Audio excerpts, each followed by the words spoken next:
Une source d'énergie qui répond à vos exigences, un site animé par la passion, guidé par la technovation. Disponible uniquement chez Batimax ou sur le site web www.batimax-mata.com. Vous présente Nivavo. 5G Batelma, des actualités unies, dynamiques et renversantes dans le journal TV.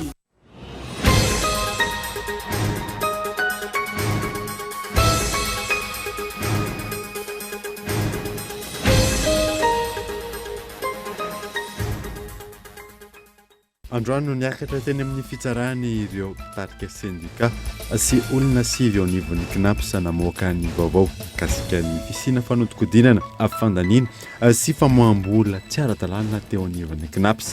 Andrasana ny alatsinainy ho avy izao ny didy raha ny vaovao farany. Namoahan'ny fanjakana malagasy interdiction de sortie du territoire na ny IST ny ministra teo aloha Imbikerlaza. Tafiditra ao anatin'ny lisitra ihany koa ny solombavamboaka Mahamad Ahmad sy teratany vahiny telo hafa. Mitaraina avokoa ireo mpiasa noho ny tsy fampian'ny karama manoloana ny fisondrotan'ny vidim-piainana. Tsy ampiainana mandritry ny iray volana intsony ny karama izay tsy nahitana fiakarany efa antaonany maro. Olona sivy no voasambotra rehefa avy nitazona ankeriny ireo olona dimby atao anatin'ny 7 andro atao amin'ny commune Amboasarigara. Isan'ny voaroroy tao anatin'ny izay fakana ankeriny izay ny anivon'ny Fokotany. Maresaka iraisam-pirenena fiaramanidina iray ao anatin'ny kompania China Eastern Airlines no ny anjera androany tany Chine. Misy 27 ny olona tao anatiny tsy mbola fantatra hatreto ny mahatonga ny loza. Ny ateteny revatra.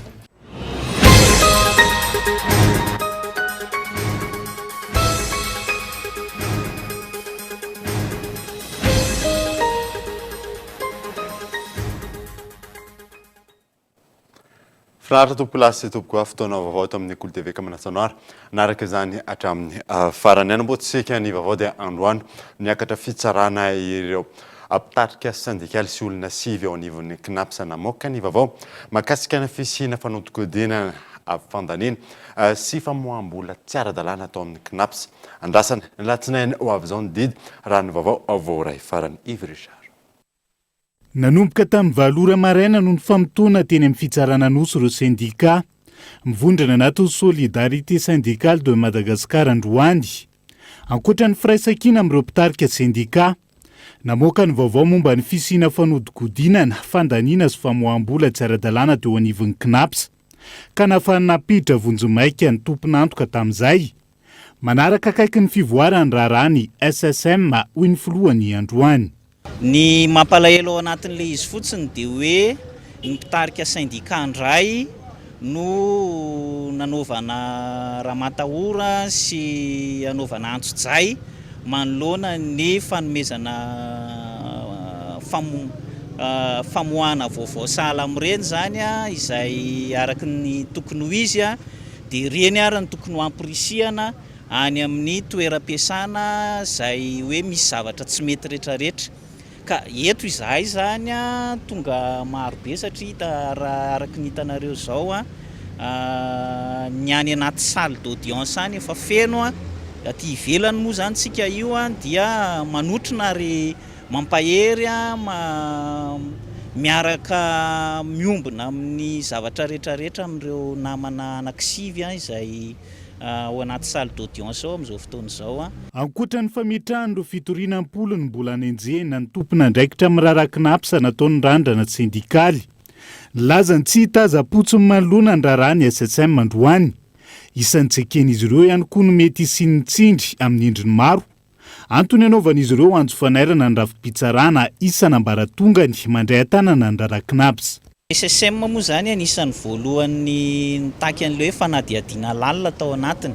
Isaorana amin'ny bianco, isaorana amin'ny paky ny dingana izay efa nataony. Fa iveriko araky ny tenenina teo no hoe raha aferana tany araky ny resaka mandeha ny mbola aferana kiray izay nanaovana ny fanadihadiana dia fantatritsika tsara ao anatin'le dossier rehetrarehetra mivoaka ireny fa tsy aferana tany fotsiny ny zavatra ao fa dia arak'le nitenenina teo zay hoe zay de mijery zavatra sahala amin'izany fa dia mampirisika ihany zay ary mamehery ihany koa ny biany koa ny paky mba hanao ny asany tsy andray tsindry na baiko satria voay be no edivanao anatin'izany zavatra zany ka dia mamehery zay indrindra ho an'ny mpitsara izay mbola verina ifoana fa raha tsy fitsarana maleo tena no eto tsy zavatra vanina fa manjary fanjakany baroa. Ny fanatsikafonana ny dosie tamin'ny tambazotra tserasera natao mipitarika sendika sy ny maro hafa teo anivon'ny knapo sanoana hafahana na nendrika ary nampiditra ponja vonjomaika ireo olona enina. Nahitana ny tale jeneraly ny foloson'ny mpikamba ny vilakevim-pitantanana ary piraitsy kombakomba iray tamin'ny raharaha knapo zara ivirenana. Izy ireo izay nambarany SSM fa lanceur d'alerte tamin'ity raharaha ity ka tsy tokony ho voasaringotra anatin'izay. Famohanany tsy ambaratelon'ny knaps ankilan'ny vesatra hiampangana azy ireo amin'ity raharaha ity ka mampametra-panontaniana ihany hoy ny fanazavana hatrany. Fanamoahany fanjakana malagasy interdiction de sortie du territoire na IST ny ministra teo aloha Imbiky Erlaza ao anatin'ny lisitra ihany koa ny solomavim-bahoaka Mohamad Ahmad sy teratany vahiny miisa 3 hafa miantarandrianay. Raha tokana angingina tato ato ny raharaha mikasika ny ministra teo aloha Imbiky Erlaza voaroroy amin'ny raharaha kolikoly taoriny feo antso antaribiny paritaka tamin'ny tambazotra tserasera. Ankehitriny tsy mahazo mivoaka ny Madagasikara ny tenany araka ny IST na ny interdiction de sortie du territoire navoaka ny fanjakana. Isan'ireo anatin'ny lisitra nahazo IST ihany koa ny solombavam-bahoaka voafidy tao Fenerive-Est Mohamed Ahmad sy ireo teratany vahiny 3 Mikael Jivan, Mohamed Hassan Mojize, Raza ary Pirbay Japi Nizar Hadi. Mbola misitraka ny présomption d'innocence ny ministra teo aloha Imbiky Erlaza sy ny solombavam-bahoaka Mohamed Ahmad no ny fitohizan'ny fanadihadiana. Tsy misitraka izany kosa ireo teratany vahiny sasany namohana ny IST tahaka ny Mikael Jivan ity farany izay efa nomelohana roa taona an-tranomaizina sy sazy miatra noho ny raharaha firaisana tsy kombakomba amin'ny fikasany Edi Bois de Rose itsoaka. Efa nahiditra amponja vonjomaika ihany koa i Mohamed Hassan Mojize, Raza sy Pirbay Japi Nizar Hadi noho ny resaka volamena sy devise. Araka ny antotanisany voaka tombo hatrany isan'ireo namoahany fanjakana malagasy IST io ny fiandohan'ny taona 2024 ka hatramin'izao volana martsa 2024 izao. Miisa 7 eo ireo malagasy namoahany fanjakana IST raha tokana nandritra ny herintaona izany hoe ny taona 2024 ka hatramin'ny taona 2024 miisa 420 sy 200 ny teratany malagasy nahazo izany. Ny taona 2024 no makaty ankilany miisa 370 ny IST nivoaka ka mahakasika teratany malagasy ny 220 sy 300 amin'izany raha toka teratany vahiny ny 120 amin'izany. Lahara-pameana kosa ny jerena vahaolana ny ACM izay akaiky ny fahita amin'ny zao fotoana izao araka ny nambaran'ny ministra vaovao ny fitaterana nandritra ny fandraisana ny fitantanana tamin'ity androany ity miantarandrianay. Tsy maintsy atao ny anarenana ny ACM na ny aviation civile de Madagascar araka ny nambaran'ny ministra vaovao ny fitaterana sy ny famantarana ny toetrandro androany. Isan'ireo lahara-pameana ny fandrosoana vahaolana mikasika azy io raha ny fanazavana. Au bord de la faillite ny ACM.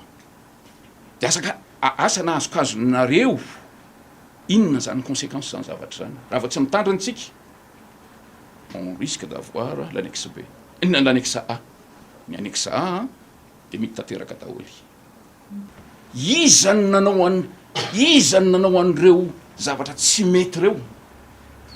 Antsaranareo mpanao gazety mitady sy mikariko an'izay zavatra izay satria raha tianareo zany ny société migérienne io efa atao foana zay tsy mandoha vola izy déclaré ny fahita dia mametaka misy vaovao indray apetraka tsy izy anefa andreo fa le voalohany ihany fa misarotsarona zavatra hafa dia mandraka ankehitriny tsisy voaloha zany ny volany ACM etsy an-daniny satria izy io manko hitanareo mandoha vola ny olona amin'le sûreté aéroportuaire inareo mahalala tsara inona ny niveauany izy concession no azony zany hoe manofa n'le toerana izy de ny tompon'le toerana ny ACM zany hoe fanjakana malagasy zany za zany eo tonga de avy hatrany de andeha andray mesure angana de angantsika ny mesure farany c'est simple ny mesure.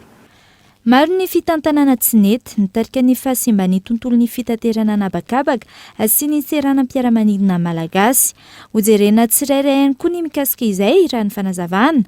Isan'izany ny fitarainan'ny mpandeha manoloana ny faharetan'ny fotoana lany ao amin'ny seranam-piaramanidina izay manodidina ny adiny 3 eo eo raha toa ka miala ny fiaramanidina hivoaka ny seranana. Ankoatra izay, izy ny fepetra hafa ho raisina ho fanatsarana ny tontolon'ny fitaterana io, indrindra mikasika izay ACM izay. Rehefa mividy tapakily tsika dia azo atao tsara no mampiditra les prestations na sûreté ao anatin'ny billet. Ansinareo zany hoe vidinareo zao ohatra hoe un billet de 100 €, ny sûreté ataontsika ohatra hoe 30 €. De tsy mandeha mitokana ny sûreté fa tokony inclus anaty billet. Zay zany tonga de avy hatrany manome vahaolana zany avy hatrany eto Mahamasonareo rehetrarehetra. Dikan'izany zany tokony tonga de hiditra ao de tonga de menjera amin'ny atao kitapo na banque de règlement ny compagnie aérienne zay atao hoe clearing house any amin'ny IATA. De ao iny menjera ao de rehefa avy eo clearing house no mizara azy hoe iza ny prestataire iza ny concessionnaire fa tsy le vola enjerany le concessionnaire. Zay zany io antony ngeza be mission ankehitriny eo.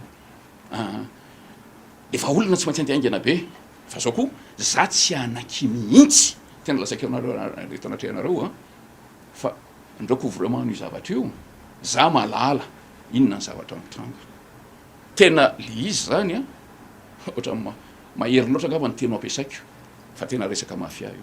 No tanterahana androany ny famindram-pehefana tamin'ny ministry ny fitaterana teo aloha Tinoka Roberto sy ny ministra vaovao Ranjatoelina Roland.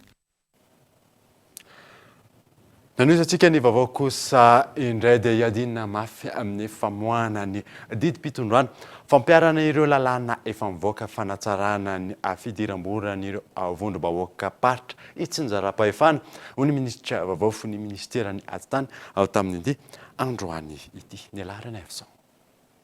Isan'ny manataraiky ny fametrahana ny fitsinjaram-pahefana tena izy ny fahatarany ny famoahana ny didim-panjakana fampiarana mahakasika ny lalàna lany entina anatsarana ny fametrahana ny fitsinjaram-pahefana raha ny fanazavana. Ny fametrahana ny hafizakantena arabola ara-pitantanana amin'ireo vondrom-bahoaka itsinjaram-pahefana ihany no ahafahana mampandroso ny firenena. Efa misy ny lalàna izay manatsara ny fidiram-bola amin'ireo vondrom-bahoaka paritra itsinjaram-pahefana saingy mbola miandry ny didim-panjakana fampiarana izany. Loi 2014-020 indrindra mbo le 2014-020 zay mamariparitra ireo ressources na ny vola tokony hiditra amin'ny commune fa saingy tsy ampy aminazy io dia ny décret d'application. Mbola betsaka zany no décret d'application zay tokony mbola ho avoakatsika afana tegna mampiatra iny loi 2014-020 zay mamariparitra ny fidiram-bola ho an'ny collectivité territoriale décentralisée. Satria azadina fa ny olana ny any fotony dia misy reny fahasahiranana zay tokony ny commune na ny région no hitondra vahaolana ho an'ilay vahoaka nefa no tsy fisiam-bola ao amin'ny région sy commune dia na dia zavatra kely tsisy vahaolana. Efa nisy ny fankankevitra tamin'ireo faritra 13 mahakasika ny fametrahana ny fitsinjaram-pahefana tena izy ary efa miroso amin'ny fanambarana izany amin'izao ireo tompon'andraikitra. Aorian'izay no isy ny atrikasa andiniana ireo hevitra izay vao angona. Ankilany hojerena ary afanganana ny resaka dingana amin'ny fikarakarana antotan-taratasy mahakasika ny fanampiana tokony ho azon'ireo commune. Jerentsika kaiky satria lelay zavatra manahirana antsika atao ministère des eaux lany amin'ny resaka procédure ela loatra zay nona dia ela voatonga amin'ny commune sy région le tena asa atao fa lany andro mivezivezy amin'ny za zao rehefa veko resaka hoe fiara-miasan'ny ministera sy ny partenaire technique et financier ivalide TDR anankiray fotsiny a lelay efa lany tevola marina maroma izany tsara ny teknisany atao ministère tsy mety sy asiantsika stratégie zay. Ankila ny totosana ny maraina teo ny fifamendram-pitantanana teo amin'ny ministra ny ady tany sy ny fitsinjaram-pahefana vaovao sy teo aloha nambaran'ny ministra vaovao fa mbola maro ny ezaka izay mila atao amin'ny fametrahana ny fitsinjaram-pahefana tena izy. Tontolon'ny fahasalamana kosa indray dia tsy mitsaha mitombo ny ray aman-dreny mitondra ny zanany trizomika eny anivon'ny fikambanana isa tokony mandray an-tanana azy ireo. Fampianarana ny zaza tsy akin-dobetsaka amin'ny ray aman-dreny moa nisan'ny tanjona amin'ireny toerana ireny. Ivrežaro. Rambolana minatra ny ray aman-dreny maro ny fanananjanaka trizomika izay manana toetena hafa hoanina amin'ny zaza rehetra kapobeny. Manomboka manantona ny fikambanana isan-tsokajiny manohana ny zaza trizomika ny ray aman-dreny malagasy. Nanomboka izay heritaona lasa izay dia ataoko hoe mbola vitsivitsy ny olana maly ny antso. Androany tsika mankalaza ny andro iraisam-pirenena betsaka mbola olona izay vao hitanay zao androany. Raha nametraka tanjona hoe mba tsy menamenatra intsony ray aman-dreny fa asa hitondra ny zanany mba hanome lanja andreo zaza ireo dia faly izay satria tena mitombo ataoko hoe eo amin'ny 50 mahery eo angamba zany zao eraky Madagasikara sy ny any ivelany no niditra ho mpikambana. Ho an'ity fikambanana iray ivondronana ray aman-dreny mananjanaka trizomika ity, fanampiana ny zaza aliotena amin'ny fiainana andavanandro no ifanohana ny ray aman-dreny anatin'izay. Ankoatra ny fomba fitazana sy fanabeazana azy ireo manoloana ny fananany toetena miavaka.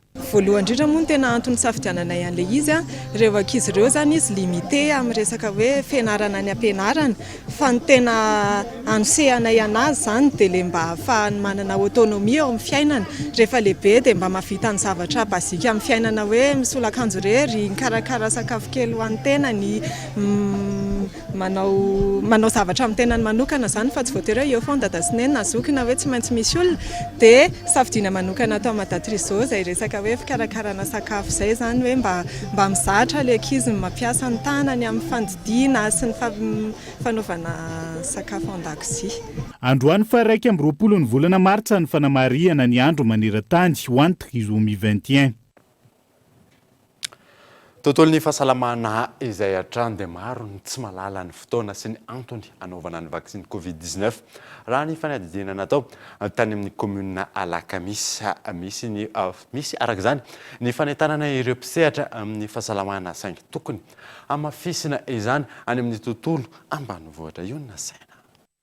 Olona lavitra ny ezaka amin'ny fandraisan-dahatra ny olona 70 taona no mihoatra anatanteraka ny vaksiny iarovana amin'ny valanaretina Covid-19 raha ny eto Madagasikara. Tsy mbola fantatry ny olona indrindra ny any amin'ny tontolo ambanivohitra no mazava-dehibe izay fanaovam-vaksiny izay. Mbola tsy nanao. Mbola salama tsara loatra dia tsy nanao. Dia mbola salama tsara dia mbola tsy manao aloha. Rehefa amin'ny fotoana mampety azy misy manetana ka. Manao vaksiny efa tany amin'ny vokitany. Atao vokitany atao an-tanetana efa hoe nisy nampanaovana anazy. Zay mitsy aloha mbola tsy mazoto mbola sahirana miasa zao avy ny asa dia so manano zao. Ho anahy manokana aloha zao mbola eo an-talam-pisalasalana zao satria mbola tsy tena hitako tsara misy le misy ao anao zany misy tonga dia miteny hoe mora maty kely le izy, misy marisika dia ho anahy manokana zao mbola tsy tena hitako tsara faharisihana le izy mbola tsy tena miteny keo hoe tonga dia hoe tsy anao mihitsy. Inona zany le tena mampisalasala? Ohatra misy miteny misy tonga dia miteny mora maty ny avana izy tonga dia malefa koa satria zao entana vitanareo zao zany tena zany ny tonga dia tsy afiako mihitsy ny entana hoetina ohatra hoe misy miteny hoe vao mitsirina le izy tonga dia milefaka kely le hery zany dia eo mihitsy mbola tsy paparisika le olona any aminay any zany. Any an'ino? Any mitesaka be any any Ambomandry any. Manana olona maro manam-pahaizana momba ny serasera sy ny fandraisan-dahatra isika ho ny ben'ny tanàna ao amin'ny commune ambanivohitra Ambotrimanjaka.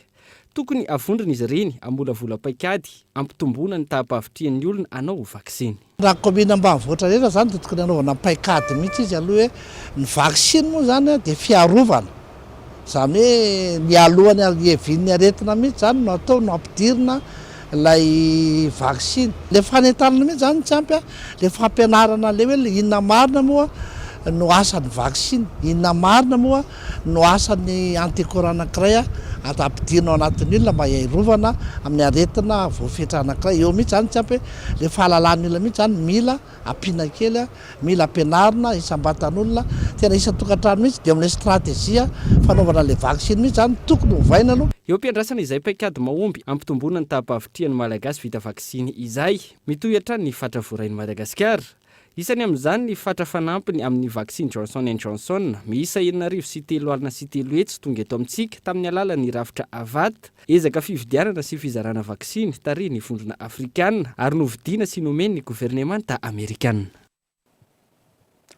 Lafim-baovao hafa kosa indray dia mitaraina avokoa ireo mpiasa noho ny tsy fampin'ny karama manoloana ny fisondrotan'ny vidim-piainana tsy ampiainana mandritra ny 2 volana intsony ny karama izay tsy nahitana fiakarana efa tao anatin'ny taona maro izay fanadina.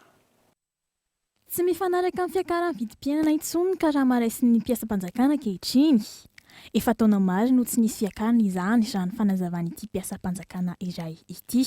Tamin'izany zany na nioatra tamin'ny hoe ny vidim-piainana tamin'izany ary efa tsy mifanaraka tamin'izay mihitsy zany ny fiakaran'ny karama mpiasam-panjakana. Sy ireo karazana tombotsoa maro zany izay tokony ho an'ny mpiasam-panjakana efa tsy mifanaraka tamin'ny zava-misy tamin'izany. Nefa ny vidim-piainana miakatra isan'andro izay tena tsy hay intsony hoe ahoana fomba hamehezana an'izy io dia tsy manana le hoe pouvoir d'achat intsony izany e. Ankoatra ny karama, manana olana amin'ny fanjakana ihany koa izy ireo eo amin'ny sehatry ny fampianarana raha ny fanazavana. Isan'izany ny fomba andraisan'ny mpiasam-panjakana izay tsy mendrika ho mpampianatra akory. Saingy raisina hiditra anatin'ny sehatra ho mpanabe sahady. Mangataka izy ireo ny hijery manokana ireo mpiasam-panjakana amin'ny mampanabe azy. Manainga zany ny mpitondra fanjakana mba hijery manokana ny mpiasam-panjakana. Tena jereo ny mpiasam-panjakana fa ireo no avokavoka hiainan'ny firenena. Zay inge tsy afaka miteny intsony hiady anao inona ary zahay. Efa ao anatin'ny fahasahiranana, ao anatin'ny anoanana. Tsy misy hery intsony ahafahanay miady. Fa dia mangataka zany ny amorapona-reo mba hijery ny mpiasam-panjakana. Fa tsy rariny le zavatra misy, tena tsy rariny mihitsy.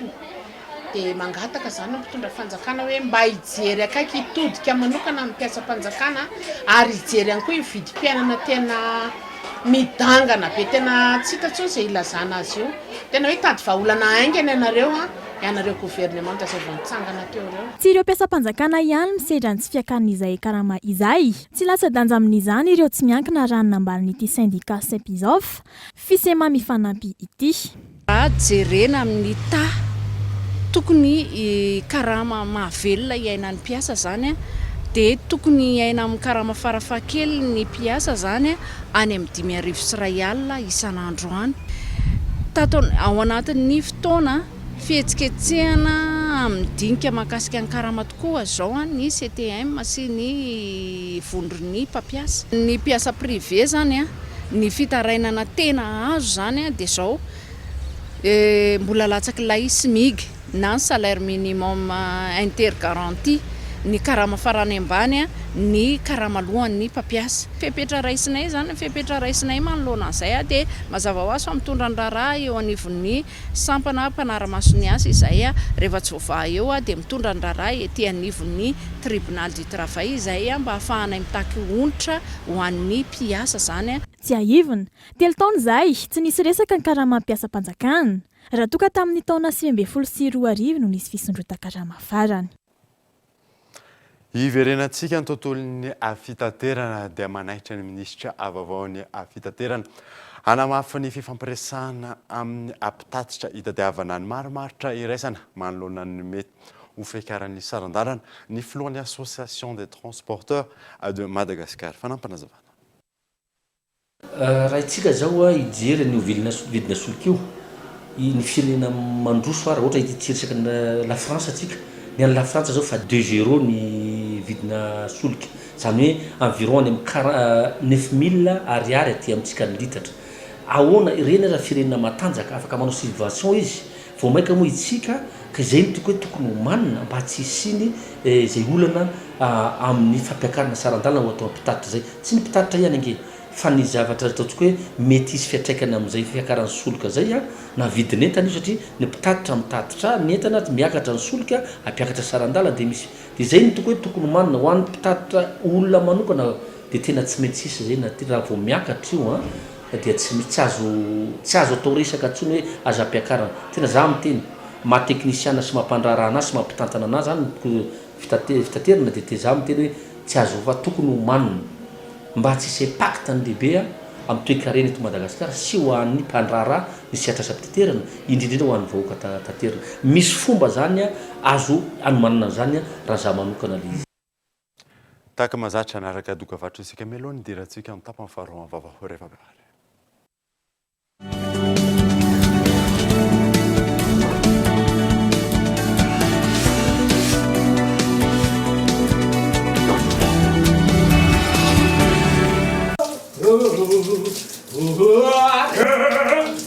Marco! Lapsi laissez!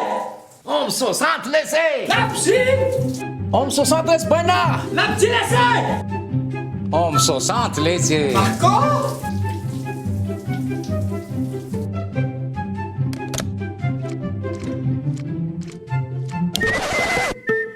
Balika homme 60 jiro antona telo lehibe jiro entanana ray mandeha amin'ny herin'ny masoandro avokoa ary afaka mamahana finday manomboka amin'ny 700 ariary monja isan'andro mandra-pahefanao ny vidiny manontolo Balika mamiratra no aviko homme 60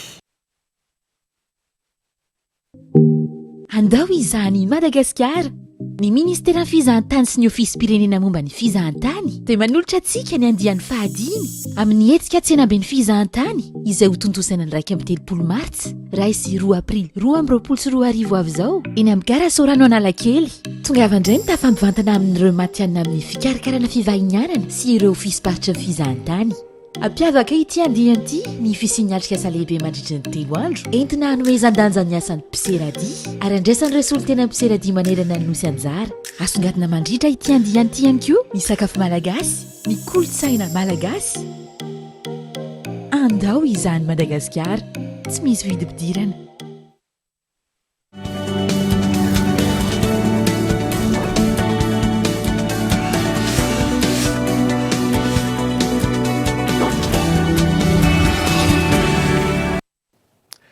mety amin'ny tapany faharoan'ny vaovao isika dia iverenatsika mahakasika ny raharaha CNAPS dia angatany groupement des entreprises de Madagascar sy ny fifondrona ny mpandrara malagasy ny anendrena mpitantana telo hitantana vojomaika ny CNAPS araka ny taratasy misokatra izay nalefan'izy ireo ny ministry ny asa tamin'ny ity androany ity ny anedin'izay zay teny miantarandriana evo nandefa taratasy misokatra eo an'ny ministry ny asa-panjakana ary ny lalàna sosialy androany ny groupement des entreprises de Madagascar sy ny vondro mpandrara androany malona ny zava-misy eo amin'ny CNAPS na mafisin'izy ireo ny fanameloana mety fisian'ny fanaodikontonam-bola eo anivon'ny CNAPS ankoatr'izay mangataka ny siany fanendrena amin'ny tantana telo vonjomaika ny GEM sy ny FIPAMA mba ahafahan'ny fampandehanan-draharaha mitoy isan'ny asa hosahan'ireo administratera vonjomaika ireo niaraka izany ny fampihodonana ireo asa tsy maintsy tanterahana maika eo anivon'ny CNAPS manosika ny fanatanterahana ny ODI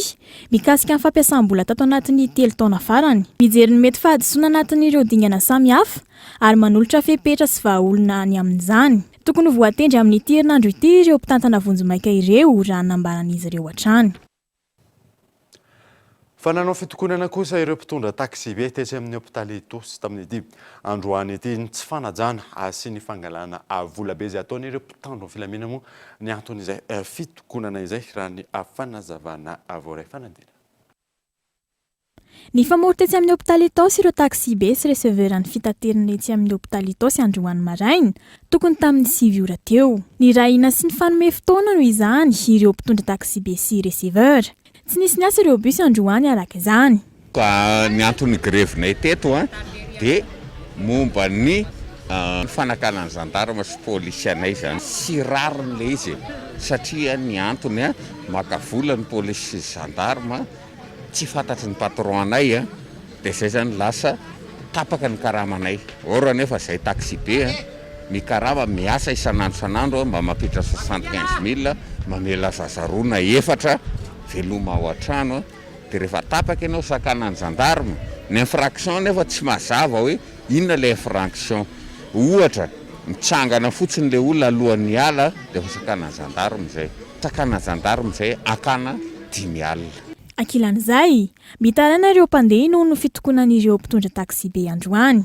dia ohatranay zao mpandeha dia ohatran'ny zanako zao raha ohatra hoe miala avy any Antananarivo izy dia mandrapatonga aty inefatra miova bus ny maraina nefa ry zareo eto raha ohatra mandray bus dia mandray mpianatra izy manomboka ohatra hoe eto amin'ny terminus mandrapatonga eo amin'ny tapony tosy dia efa mandray 300 eo indray nefa izy amin'ny maraina mbola feno dia dikan'izany le place ray zany eo amin'ny 800 ariary eo dia ohatran'ny hoe fijerevako azy tsy maty antoka ry zareo fa le pression n'le gendarme hoe tsy mihodina an-dalana sy rehetrarehetra tsy tantin'le taxi be ny tosy hôpitaly fa zatra ny gaboraraka ry zareo itsakilany efa nisy io maraina io ihany ny fifampiresana teo anivon'ireo mpitondra taxi be sy receveur sy ny commune niarana tamin'ireo tompon'andraikitry ny coopérative sy ny mpitandro amin'ny filaminana ihany nisy tokoa zay fitokonana zay nataon'ny mpitatitra chauffeur sy receveur zany zay teto amin'ny commune Ambavatoukana teto tsara ray zany izay olana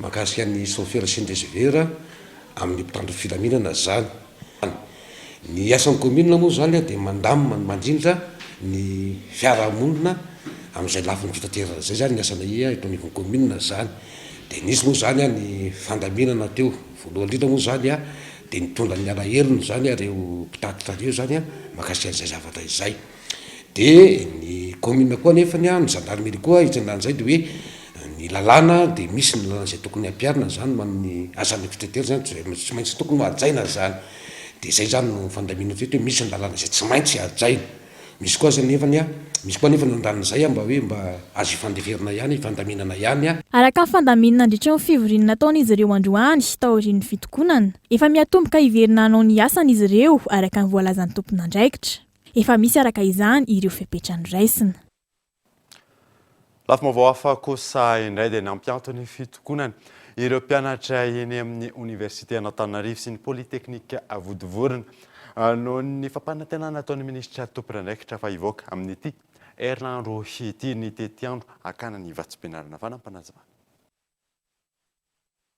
Voalohany indrindra aloha nisy aloha zany le fitakiana natao tamin'ny herinandro teo izay hatreto aloha dia hoe amin'ity herinandro ity ny mivoaka ny calendrier zay ny tena andreo calendrier ny bourse 5 mois plus équipement zany hivoaka amin'ity herinandro ity miandram-pitoniana izay mpianatra amin'izany fotoana izay nisy ihany koa ireo namanay azo ny mpitandro ny filaminana tamin'iny tolona natao iny amin'ny 13 volana zao ry zareo no hiakatra fitsarana ho nisy dia miandram-pitoniana ihany koa zay amin'izay fotoana izay.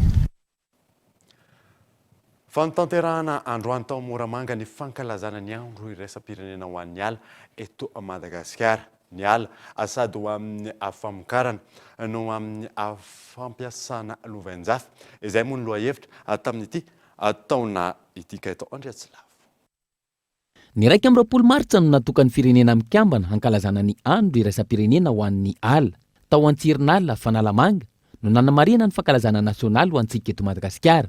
Ny ala sady ho amin'ny famokarana no ho an'ny fampiasana lovain-jafy, io ny lohahevitry ny fankalazana amin'ity taona ity.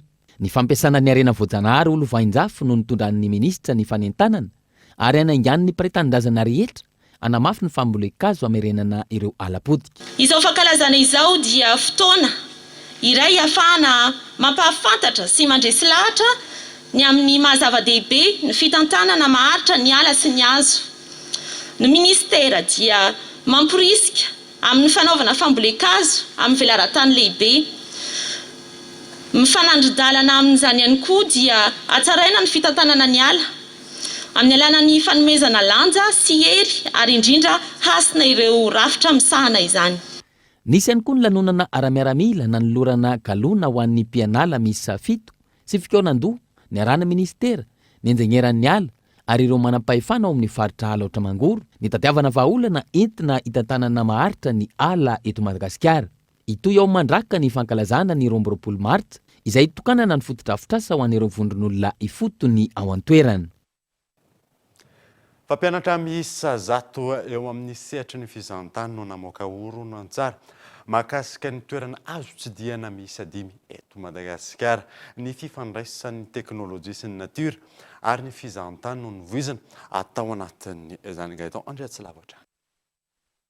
Ho fanatsarana ny tontolon'ny fizahantany eto amintsika, nisy ny fanolorana horonan-tsary momba ny fizahantany eto Madagasikara, nataon'ireo mpianatra miisa 100 taona fahatelo amin'ny INTH, ny farany herinandro teo, taoriny dian'izy ireo tany Ifaty Toliara, Isalo, Andasibe, Ambatomirahavavy ary Talata Volonondry. Tourisme, teknôlôjia and nature, io ny lohateniny horonan-tsary navoaka, tanjona ny ampahafantarana ny Madagasikara, ahafana mampiroborobo ny fizahantany eto an-toerana sy iarovana ihany koa ny tontolo iainany. Indra ny fizahantany maharitra mba ahafahana mitsinjo no avin'ny fizahantany anyorina sy mba ahafahandreo taranaka faramabiby mbola misitraka andreo voary malagasy izay tsy fahita afa-tsy eto Madagasikara ihany.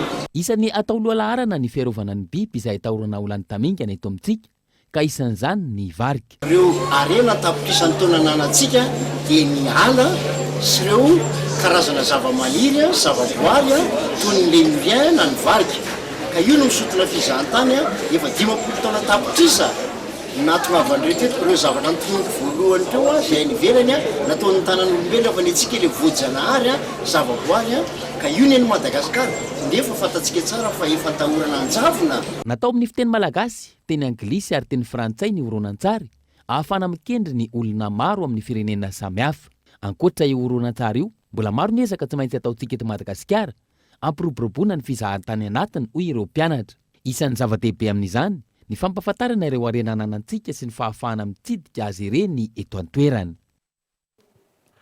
Fa tsy manaiky ny anakatonana ny karera afaka nafasika ao vodivorana ireo mpitrandraka. Olona anarivo no tsy manana fiti-pivelomana sy asa intsony raha tsy misy ny fandraisana ndraikitry ny fanjakana mahalona izany raha fitarainan'izy ireo. Io na saina.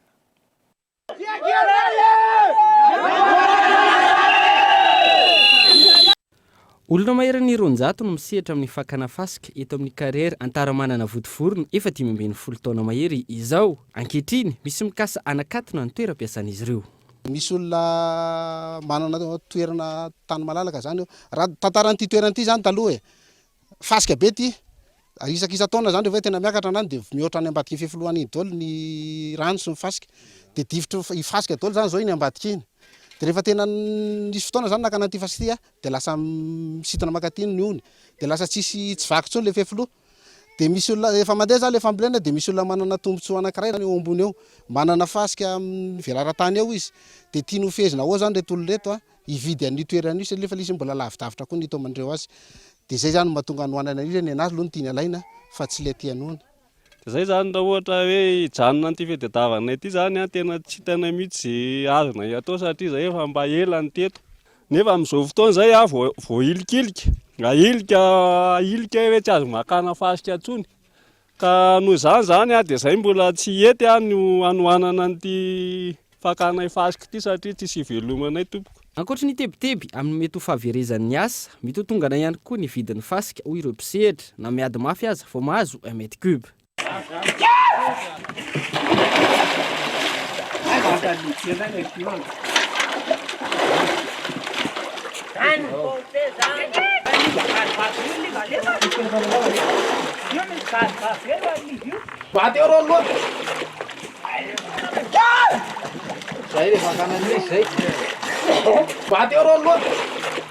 Aorian'ny fanaovana ankiletika any anatin'ny rano sy ny fitondrana ny lakana, asa iray ihany koa no mandresy lahatra ny camion tonga mba ho eo aminao no hividianany.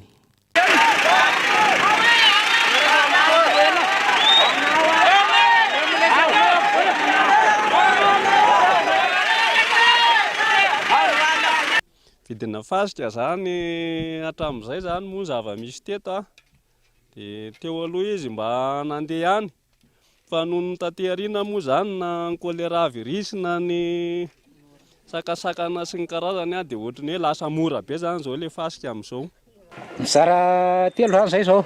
Ohatra hoe mitondra lakana ray dia dia mitekazy ray dia manao sazoman'le camion ray izay zao no zaraina hoe le ohatra zany hoe le 10 telo alina io zany le vidina camion dia mbola nasorana ho fatany dia nasorana an'le karaman'le mpitekazy dia nasorana an'le karaman'le mpitondra lakana zaraina zany reo voly reo zay mahatonga azy hoe eo amin'ny 2 alina zany na 9 zay ny karamandrery.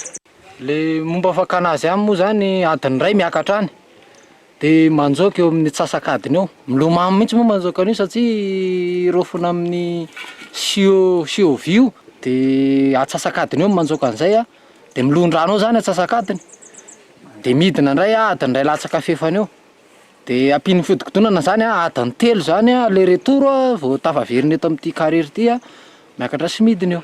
Miala eto ny fasika iray camion 5 mètres cube 5 alina ariary tafiakatra 5 alina sirahetsy hatramin'ny 7 alina sirahetsy ariary kosa no ivarotan'ireo mpiantoka any amin'ireo toerana misy fanorenana fototra fitrasa miankina amin'ny alavira toerana. Komuna 4 no andalovan'ny reniranomamba akanan'ny fasika anatin'izany Ambatomravavy, Alatsinainambazaha, Anjoibe, Ambohimandry ary ponina amin'ireo komuna ireo no voatohitohina ny seapiariny raha mikatona ity kariera ity. Tsy mahita lalako mbana satria vary maty, ny fambolenanay maty, ny vomanga sy ny mangazo maty daholo dia ny angatanay dia mba hitohizan'ny asanay satria very asa zay. Very fanambola vely zay vady aman-janakay zao amizao mitebiteby fatsatra satria Niger miasa amin'ny aya ka ny angatanay dia mba hitohizan'ny asanay satria tena mijaly zay ary tena tsy mahita lalana satria ety aminay zao ty mba asa tsisy diplôma ny zavatra rahamboly zay difotry ny rano. Raha ny fanazavana camion 30 hatramin'ny 50 isan'andro eo no mivoaka eto amin'ny kariera Antaramanana.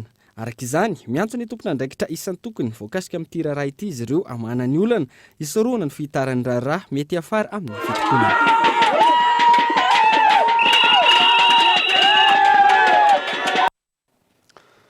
Fanentanana ay hanavaka ireo fako azahodina sy ireo fako tsy ilaina intsony ny ponina teo anivon'ny komuna Ambomangakely etsika izay niarahan'ny SCOUT eo anivon'ny fiangonana katolika adventiste sy anglikana ary ny komuna natao izany kaitao Andriatsila. Fanadiovana faobe sy fanentanana ny ponina aikajy ny fahadiovana ary ay hanavaka ny fako no nitanterahana teny amin'ny komuna Ambomangakely omaly. Ireo SCOUT eo anivon'ny komuna nandray fanapahan-kevitra miaraka hirosona amin'ny fanentanana tahaka izao ary nanolo-tanana ireo ponina. Dia inisiativan'ny SCOUT eo amin'ny fiangonana adventiste, katolika, protestant ary anglikana nanao an'ity zavatra ity. Efa ao anatin'ny programan'ny komuna mihitsy koa no ao anatin'ilay anao bakatria efa misy ny valorisation anaty atao eto amin'ny komuna Ambomangakely.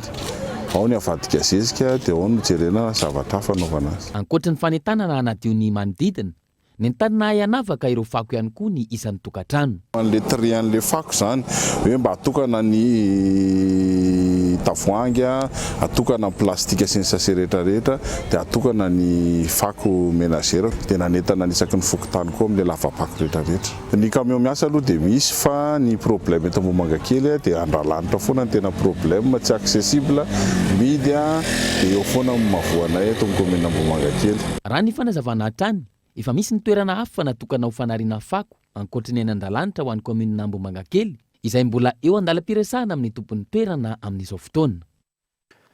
Trangam-piarahamonina kosa indray dia olona 7 no voasambotra rehefa nitazona ankeriny ireo olona 5 tao anatin'ny 12 andro atao amin'ny komuna Amboasary Agara. Isan'ny voarorohy atao anatin'izay afaka anankeriny izany ny eo anivon'ny Fokotany Fanadina. Avitra soa matsara ny ain'ireo olona 5 mianaka nalain'ny Jolay ankeriny izay voatazona nandritra ny 12 andro. Ny 17 febroary lasa teo tsy hivona no niseho ny fanafiana amin'ny Tapedina. Narahana afaka anankeriny olona 5 tao amin'ny komuna Amboasary Agara. Nanao ny velam-pandrika rehetra ny zandary eo amin'ny vondrotopom-pileovana loatra mangoro ka ravan'izy ireo ny tambazotra pakan-keriny nanatotosany asa ratsy. Vokany olona 7 ny andany ambavy no sarona sy natolotra ny fampanoavana tao Moramanga androany ary isan'izany ny eo anivon'ny Fokotany. Rehefa nandeha ny fikarohana nataon'ny gendarmeria sy ny fiara-miasa miaraka amin'ireo tompona andraikitra ny fotony dia avitra somatsara ny ain'ireo takalinaina ireo ary ny fikarohana dia natonga ny fanatratrarana olona 7 izay tao akaikin'ny fokontany tao akaikin'ny commune Andralana Solazaina ihany. Marihana moa fa anisan'ireo olona 5 ireo dia misy tompon'andraikitra eo amin'ny fokotany izay voaroroy tamin'ity raharaha ity, ary misy vehivavy 4 ary lehilahy anaky 5. Mateti-pitranga ny fakanan-keriny tao alaotra mangoro ka manentana tranon'ny mponina ifanometanana sy loharanom-baovao ny eo anivon'ny Zandary. Manentana antsika tompon'andraikitra rehetra manomboka hatrany amin'ny fokotany mankany amin'ny maire sy hatramin'ny misy olom-bavam-boaka sy olom-bafidraitra zany ifanentana, ifampitaona ary ifanome vaovao satria resaka tagna maro ny fandriam-pahalemana ny resahana eto ka izay fifanomezan-tanana amintsika rehetra zay ihany no vahaolana. Gendarmerie miezaka mandrakariva manenjika an'ireo olona reo na dia ataontsika aza hoe mangina le izy dia enjehina foana izay olona voaroiroy amin'io fa ny fifanomezan-tanana ao anatin'izay tagna maro ny fandriam-pahalemana zay no ahafahantsika mamongotra ny rasy rehetrarehetra. Isan'ny manan-danja lehibe amin'ny famerenana ny filaminana sy ny ady atao amin'ny fakanan-keriny tahaka izao ny fanomezana loharanom-baovao maro-potitra avy amin'ny mponina. Tontolon'ny fanatanjahantena kosa indray dia natomboka ny sabotsy lasa teo tao Antsirabe ny fampirantiana ireo sary mahakasika ny tantaran'ny baolina lavalava na rugby teto Madagasikara izay natao tao amin'ny efitrano malalaky ny commune Antsirabe. Tanjona amin'izany moa ny fampahafantarana ireo mpisehatra sy ny tanora ankehitriny ny tantaran'ny Maquis de Madagascar Kolo TV Antsirabe. Nampirantiana teto amin'ny efitrano commune Ambonivohitra Antsirabe nanomboka ny asabotsy fa 7 ny volana Maty 2024 lasa teo ireo sary mahakasika ny tantaran'ny baolina lavalava na ny baolina rugby teto Madagasikara nanomboka ny taona 420 voarakitra tsara teto avokoa ireo vanim-potoana nanamarika ity taranja ity sy ireo mpilalao nandrafitra ny ekipa pirenena tamin'izany fotoana izany. Ny Alliance Française Antsirabe ny tompo-kevitra tao anatin'izao hetsika fampirantiana izao. Tanjona hoy ny tompon'andraikitra ny ampahafantarana ny tantaran'ny baolina rugby malagasy izay anisan'ny nanana ny tantaran'ny Maquis de Madagascar. Eo ihany koa ny tantaram-pirenena sy ny fanjanahantany izay tsy mifanalavitra ary tena zava-dehibe mila fantatra ireo tanora ankehitriny. Cette exposition elle s'adresse vraiment au plus grand nombre et surtout aux jeunes. Ity fampirantiana ity dia natao any daholobe indrindra fa ireo tanora satria dia eto ny fotoana ahafantaran'izy ireo ny ampahan'ny tantaran'ny Madagasikara eo amin'ny sehatra ny fanatanjahantena. Miresaka fanatanjahantena isika nefa hitantaratra eto ihany koa ireo vanim-potoana ny fanesy toy ny fanjanahantany ary ny fahaleovantenan'ny Madagasikara. Hitantsika eto ireo sary voalohany tamin'izany fotoana izany nanomboka ny taona 427 ka hatramin'ny taona 2022. Ny taona 2022 izay tena nanamarika ireo vehivavy malagasy mpilalao baolina lavalava avy any Atsimo andrefana na ny Code Safira izay nandray anjara tamin'ny lalao natao tany Frantsa ary ireo vehivavy teratany malagasy 3 no nanokatra ny lalao tamin'izany. Amin'ny ankapobeny dia tantara ngeza be eo amin'ny tontolon'ny baolina lavalava sy ny fanatanjahantena izany. Un siècle d'histoire du rugby et du sport en général. Anisan'ny tena navotra nandritra izao hetsika izao ihany koa ny fisiany ireo tovovavy malagasy mpilalao baolina lavalava izay efa maro no misehatra eo amin'ity taranja ity ankehitriny. La dernière partie de l'exposition c'est vraiment ny tapany farany amin'ny fampirantiana dia mahakasika ny fanatanjahantena ho an'ny vehivavy. Eo ihany koa ny fampianana ny tsy fitoviana eo amin'ny lasan'ny vavy amin'ny alalan'ity taranja ity. Raha ho an'ny eto Madagasikara manokana ho an'ny rugby vehivavy dia efa ela no nahitana mpilalao nanomboka tamin'ny taona 2000 ary hitantaratra izany fa maro ireo vehivavy no liana amin'ity fanatanjahantena ity. Ny vehivavy dia misy fotoana izy ireo no mety tsy dia hita loatra sy tsy dia malaza. Izao anefa mahita fa efa ao anatin'ny dingan'ny fivoarana tokoa amin'izao fotoana izao. Raha mahatsikaritra isika rehefa misy lalao ataon'ireo vehivavy mpilalao baolina lavalava dia betsaka kokoa ny mpijery raha oharina ny lalao ataon'ireo lehilahy. Midika izany fa mampaheriny ho an'ny hoavy. Presque autant de spectateurs parfois que les matchs d'hommes en fait. Donc c'est assez encourageant pour l'avenir. Zava-dehibe io ireo mpilalao rugby avy eto fatrovakinankaratra ny fisian'ny hetsika tahaka izao satria dia ahafantarana bebe kokoa ny tantara marina sy nisy teto amin'ny firenena nandritra izay fotoana izay indrindra fa ny tontolon'ny rugby malagasy. Maro ny zavatra mbola tsy fantatry ny ankizy tao tokony hampafantarina anazy dia izay mahatsara an'izy hoe misy an'ity zavatra ity misaotra ny zareo mpikarakara moa satria ahafahana mivelatra tsara amin'ilay tontolon'ny rugby misy ty hetsika nikarakarain'ny zareo ty. Raha ho anay mpanao rugby aloha zany dia tombo mipeta be misy sao satria mahery fotsika ireny asehoan'ny zareo amin'ny sary ireny dia mila mahafantatra koa zany izay tanora ankehitriny hoe taiza ny lalana nalehan'ny zareo inona ny lalana ny diavin'ny zareo afaka toizana ve ny lalana ny tsara ho hatsaraina ny ratsy kosa asorina. maresaka iraisam-pirenena kosa indray dia fiaramanidina iray ao anatin'ny kompania China Eastern Airlines noho ny anjera androany tany Chine. Misy 27 am'zato ny olona tao anatiny, tsy mbola fantatra hatreto natonga ny loza fanadina.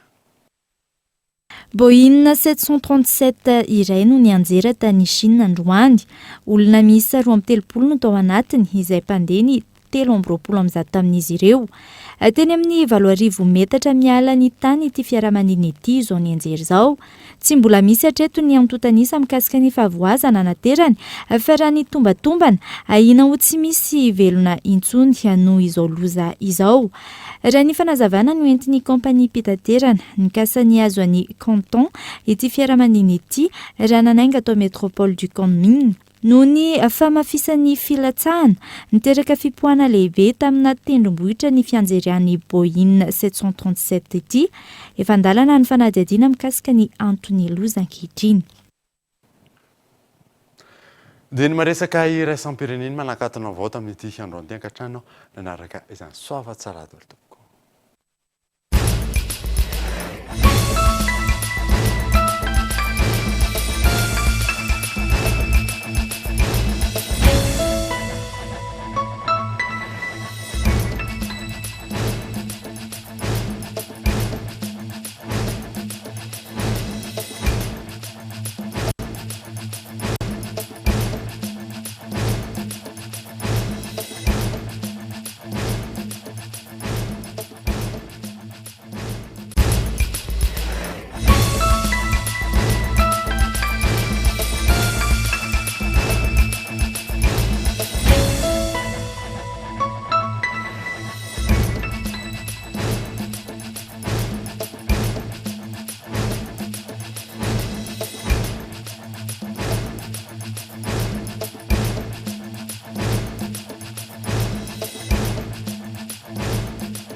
Une source d'énergie qui répond à vos exigences, animée par la passion, guidée par la technovation. Disponible uniquement chez Batimax ou sur le site web www.batimax-mata.com.